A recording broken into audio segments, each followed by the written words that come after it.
जो मैंने अपने अंडरग्रेड कॉलेज में की थी, लेकिन आपको बिल्कुल नहीं करनी चाहिए। Number 1, academic marks are super important. जिस दिन मेरा पहला दिन था कॉलेज का, उस दिन एक सीनियर मिले थे जिन्होंने ये कहा कि कॉलेज के मार्क्स बिल्कुल मैटर नहीं करते हैं, in fact college is all about exploration. Well it is, लेकिन उसका ये मतलब नहीं है कि आप अकेडमिक्स को एकदम साइडलाइन कर दो।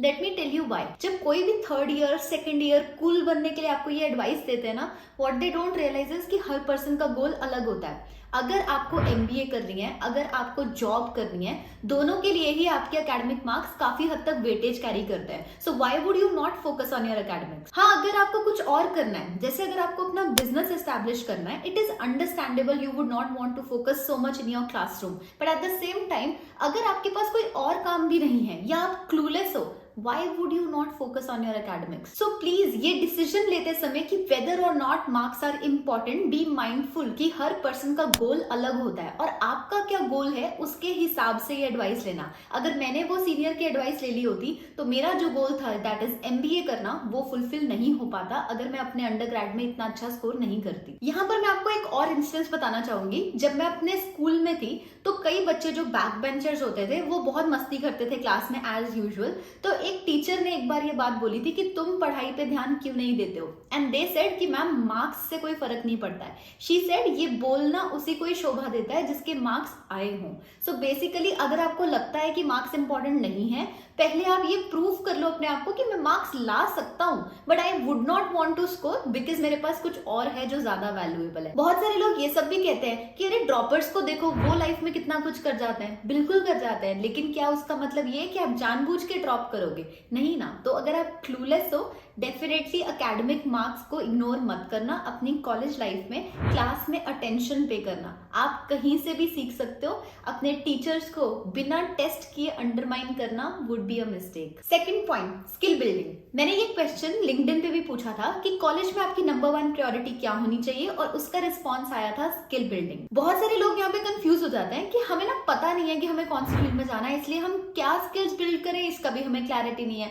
Well that is the best thing, क्योंकि ये टाइम ऐसा है जब कोई भी स्टेक्स नहीं होते। जब आप 12th क्लास में होते हो तब सबकी उम्मीदें आपसे होती हैं कि अच्छा आपके बोर्ड्स में मार्क्स आएंगे। जब आप एमबीए की तैयारी करते हो, इंटरव्यूज देते हो, जॉब्स के इंटरव्यूज में बैठते हो, तब भी बहुत एक्सपेक्टेशंस होती हैं कि अच्छा इतने का पैकेज लगेगा। कॉलेज में किसी को आपसे कोई उम्मीद नहीं होती, विच इज वाई आप जितना एक्सप्लोर करना चाहते हो करो, जितना अनकन्वेंशनल सोच सकते हो उतना अनकन्वेंशनल सोचो। मैं आपको एक एग्जांपल देती हूँ। मेरा कंटेंट राइटिंग में ऐसा कोई भी इंटरेस्ट नहीं था, लेकिन जब मैं अपने कॉलेज में थी उस समय मैंने एक्सप्लोर करते करते कोरा नाम की एक वेबसाइट पे आंसर्स लिखने शुरू किए। उसके बाद मैंने एक वेबसाइट खोली जहां मैंने ब्लॉगिंग करनी स्टार्ट की, एंड फिर मैंने ये यूट्यूब चैनल खोला जहां मैं कंटेंट क्रिएट करती हूँ। एंड यू वोंट बिलीव कि आज भी इस चैनल पे बहुत सारे लोग ऐसे हैं जो वो कोरा वाले टाइम पे या वो ब्लॉग वाले टाइम से आए हैं। एंड अगर मैंने तब एक्सप्लोर नहीं किया होता तो शायद आज ये चैनल भी नहीं होता। इस समय आप जितना एक्सप्लोर कर सकते हो ना उतना एक्सप्लोर करो। And the best part about this stage is कि कोई भी पर्सन आपको फ्री का ज्ञान देना चाहेगा। जैसे मैं आपको फ्री का ज्ञान दे रही हूँ, इस तरह हर बंदा चाहता है कि कॉलेज स्टूडेंट्स को मैं ज्ञान दूं।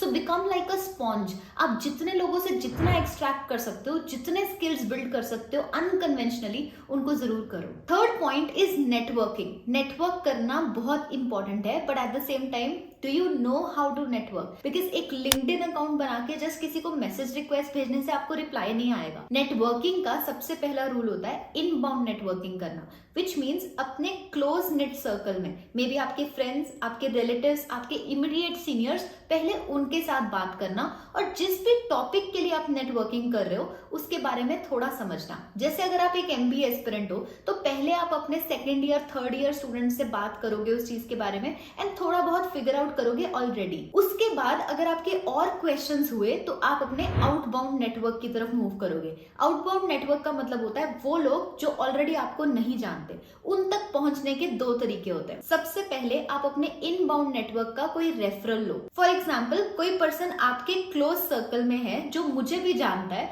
तो इन दैट केस आप पहले उनसे बात करोगे एंड एक रेफरल लोगे कि can you conduct a meeting with Shweta because I want to know something. That is called inbound network networking का यूज करके आउटबाउंड नेटवर्किंग तक आना। दूसरा तरीका होता है कोल्ड कॉलिंग, जैसे कि अगर आप लिंक्डइन पे किसी को रिक्वेस्ट भेजते हो। अब ऑब्वियसली बात है कि इस तरीके में रिप्लाई आने के चांसेस सबसे कम है, क्योंकि थर्ड पर्सन आपको बिल्कुल भी नहीं जानता है, विच इज वाई आपको अपना होमवर्क करना चाहिए। You should figure out something about the other person जो शायद इतना इजिली अवेलेबल ना हो। एंड सेकेंड चीज, you should cut the chase, which means you should tell them explicitly what you want from them and what are you willing to give them in return. For example, कई बार LinkedIn पे मेरी MBA friend से बात होती है जहां they have something to share with me, probably a feedback for the video, probably some recommendation for the next video, and I've always given them time for their MBA preparation. So basically networking is only and only a trade off. आप किसी को क्या दे सकते हो and in return आपको उनसे क्या चाहिए। ये फिर चाहे कहीं पे भी हो,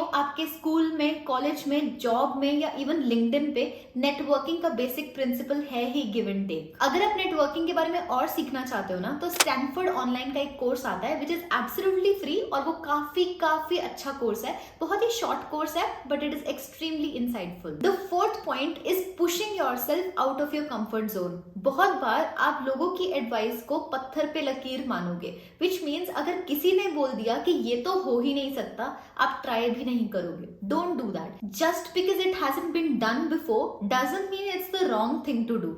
जब मैं कॉलेज में थी ना, तो एक क्लब होता था placement cell. Everybody said it's the best club to join, and अगर आप प्लेसमेंट सेल का पार्ट हो, you cannot join any other club alongside because उसका काम इतना ज्यादा होता है। बट मेरे बैच में ही एक लड़की थी जिसने प्लेसमेंट सेल भी ज्वाइन किया एंड जिसने कॉमर्स सोसाइटी भी ज्वाइन की, and after her every single batch में there were many students who joined placement cell and one other club, but before her not a lot of people were there. You always need one person to step out of their comfort zones and to do something and prove to the world that it can be done. So prove them wrong. Prove them wrong. Step out of your comfort zone. अगर कोई बोल भी रहा है कि something is not doable, just don't take their word for it. Try your self, अपने comfort zone से बाहर निकलो, एंड साथ ही साथ और लोगों को भी ये चीज प्रूव करके दिखाओ कि it can be done. Similarly, अगर आपके कुछ वीक एरियाज हैं, फॉर एग्जांपल किसी की इंग्लिश अच्छी नहीं होती, किसी का कॉन्फिडेंस लेवल नहीं होता, किसी को पर्सनालिटी नहीं लगती अपनी अच्छी, this is the time to work on it. मुझे पता है दिल्ली और मुंबई के बच्चे तो ऐसे इंग्लिश बोलेंगे, मैं कहाँ उनके सामने स्टैंड कर पाऊंगी, but that hesitation is only in your mind. Don't undermine your self. मैंने अपने आप को कॉलेज में बहुत डाउट किया था, एंड उसी का ही नतीजा है कि जब ये चैनल मैंने शुरू किया, कितना time I did not face the camera, thinking कि I won't be accepted, what will others think of me, and all those things जो सिर्फ मेरे ही दिमाग में थी। When you step out of your comfort zone, magic happens. जब मैंने channel पे कैमरा फेस करना शुरू किया, there were tremendous learnings, tremendous things that happened in my life. So do that, step out of your comfort zone. That is how you will grow. Fifth point is your purpose in life. बहुत सारे लोग आपसे ये सवाल पूछने वाले हैं, like literally लिखवा लो। MBA के इंटरव्यू में पूछेंगे why do you want to do an MBA, आपको जॉब से पूछा जाएगा where do you see yourself 5 years down the line, and many more variants of this question कि what is the purpose of your life. मैंने अपने college के बहुत सारे दिन ये सोचने में बर्बाद किए, मैंने बहुत सारे सर्वेज भरे ऑनलाइन, मैंने ये भी सोचा कि चलो कोई ऐसा फ्रेमवर्क मिल जाए जो बता पाए कि मेरी आइडियल जॉब क्या होगी या मेरा पर्पस इन लाइफ क्या होगा। ट्रस्ट मी, मैंने अपने थेरेपिस्ट तक से ये एग्जिस्टेंशियल क्वेश्चन पूछा हुआ है कि मुझे नहीं समझ में आ रहा कि लाइफ जीने का पर्पस ही क्या है, and what she told me I still carry in my heart. What she said was, life has no purpose, you have to give it a purpose of your own. That is exactly what I will tell you for your college life as well. आपको बहुत बार ये सवाल पूछा जाएगा, but जो भी answer आप इसका दोगे वो सिर्फ मोमेंटरीली है, वो सिर्फ इस मोमेंट के लिए ट्रू है, that can change and that should change in the future. YouTube 2005 में आया था और क्रिएटर इकोनॉमी तो 2020 के बाद रिकॉग्नाइज होना शुरू हुई थी, विच इज पेंडेमिक के बाद। तो अगर मुझे किसी ने कॉलेज में पूछा होता ना कि आप क्या बनना चाहते हो, तो यूट्यूबर तो मेरी लिस्ट पे भी नहीं था दूर दूर तक। और अगर अभी भी कोई मुझे पूछ लेता है ना कि आप फ्यूचर में क्या करना चाहते हो, तो मेरा जवाब तो यही होगा कि मुझे नहीं पता, and that is the absolute true. अब हाँ, ऑफ कोर्स आप किसी इंटरव्यूअर को थोड़ी जाके बोलोगे कि मुझे नहीं पता, इसीलिए आपको जो चाहिए है that is only awareness of what do you want to do right now, और उसके लिए आपको इतना बड़ा इस सवाल को बनाने की जरूरत नहीं है। You only need to figure out कि इस समय आपका क्या एक्सप्लोर करने का मन कर रहा है। अगर मैंने कोरा एक्सप्लोर नहीं किया होता तो आज मैं यहाँ पे यूट्यूब पे भी नहीं होती. So you have to keep exploring and that should be your answer. जैसे जब मैं इंटरव्यू फेस कर रही थी, माई आंसर वॉज सिंपली कि मैं मार्केटिंग की फील्ड एक्सप्लोर करना चाह रही हूँ, इसलिए मैं MBA भी करना चाह रही हूँ. You only need clarity in the moment. आपके गोल्स चेंज हो सकते हैं, आपकी डिजायर्स चेंज हो सकती हैं एंड हेंस आपका पर्पस भी चेंज हो सकता है. So these are my 2 cents on कि आपको क्या करना चाहिए और क्या नहीं करना चाहिए कॉलेज में. एंड अगर ये वीडियो थोड़ी भी हेल्पफुल लगी हो, do give it a like because that way it will reach out to many more people and I would really want that. Thank you so much for watching this.